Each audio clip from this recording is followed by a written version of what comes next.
There's been such a cover-up, and when you look at how Jill Biden attended Hunter's trials, even when she had to travel, overnight from, international countries, the influence was cancerous.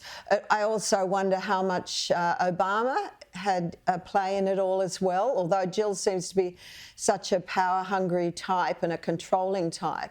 The fact that she's a doctor too, she knew what was wrong with her husband, but she's not a real doctor, Prue. She's whatever she was. No, she's not. She's got a doctorate in education, I think. Yeah. Oh, right. Yeah. Well, she needed to learn a few things about democracy and why he was perhaps appointed, and that it was totally undemocratic for the wife, the +1, to be running the country if that's the case. But, there was something so smelly about that whole administration and the Democratic Party, and it's all coming out, and it needs to. And, people throw a lot of mud at Trump, but this is so much worse. The House committees are not giving up. They're still requesting they appear.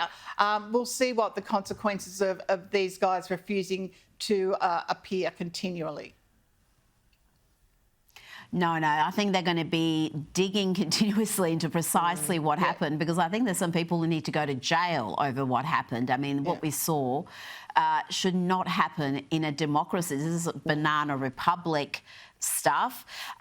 Before you two go, I do want to get your take on the Epstein saga. I'll be talking to Josh Hammer about that a little bit later in the program. But this, Teena, has the danger of fracturing the Trump base. There are some very unhappy souls, understandably so. They wanted to see these files released. They wanted to see powerful men get their comeuppance for their associations with Jeffrey Epstein. And we're now told there is no list, there is no further crime to be investigated here.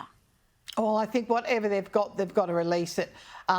Trump said he would. Elon Musk is not going to hold back on this. He's going to keep pushing. So I would strongly advise, no matter what details they've got, they must release it to the public to shut this down.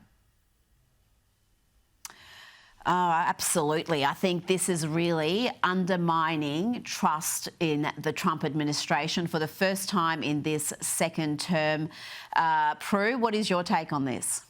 Well, I think you're right. Both of you are right. And what Trump really should do is trump them, out himself. If he's been to a party at Epstein's, tell them. I just think that if he's got nothing to hide, if no women have come out of the woodwork naming Trump, then maybe he should just gazump them and do it.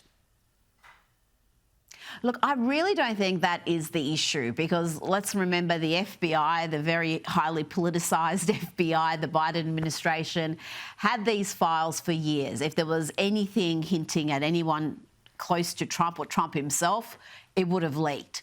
I don't think that is the issue. I think whatever evidence they had has been destroyed. They knew who was coming in. They knew Kash Patel was going to be FBI director. Yeah. That's my suspicion, unless there are still people within the FBI and the Justice Department who are not acting in the full interests of the justice system and transparency. But yeah, I think this is something that Donald Trump can't ignore. I think he wants to move on from it and concentrate on other things. But this is a matter of trust. Teena McQueen, Prue McSween, thank you so much for your time tonight.